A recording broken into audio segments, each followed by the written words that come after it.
معرکه امتحان برای هر یک دانشجویان معرکه مهم و تقدیرساز است. خدمت‌کننده‌های مؤسسه دولتی لیسه کسبی تکنیکی در شهر پنجکن از بخش راننده اتومبیل با درک همین معنی در صنفخانه ساخت اتومبیل برای سپاریدن اتستاسیای ختم جمع آمده بودند. در چاره‌بینی نخست جانشین دیرکتور عاید به کارهای تعلیم و تربیت خالمراد سفرزاده سخن گفته خوانندگان را با انجام سال خوانش و اتستاسیای ختم شادباش گفت.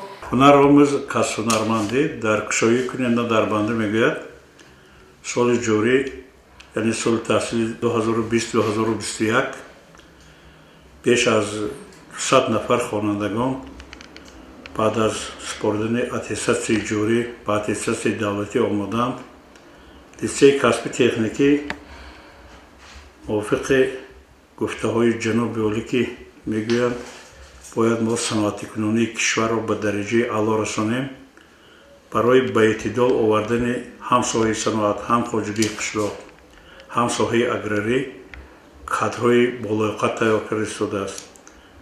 همه میدانند که لیسه کسبی تکنیکی در شهر ناحیه پنجکن یکی از زمینه‌های اساسی آموزگاری میباشد که برای ساختمان، برای راه، برای نقل و برای خواجگی قشلاق متخصصان بلند اختصاص تیار میکند و امسال هم بیش از 45 نفر خوانندگان ما با واسطه تست به دانشگاه و دانشگاه داخل شدند که این موفقیت لیسه کسبی تکنیک میباشد. امروز بیش از 200 نفر خوانندگان اتستاسیای خط را سپرده ایستادند که پس از اتستاسیای خط میتوانند به مکتب‌های عالی با واسطه مرکز تستی یا به کالج‌هایی که در جمهوری تاجیکستان وجود دارد موجودند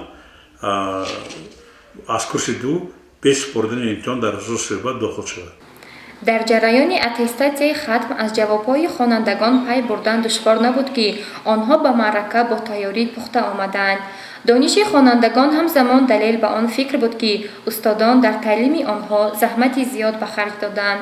هر یک جواب خط کننده ها را رئیس کمیسیه اتستاسیونی کامل جان محمدی با هیئت همراهانش با دقت گوش کرده از دانش اندوخته شاگردان اظهار قناعتمندی می‌کردند.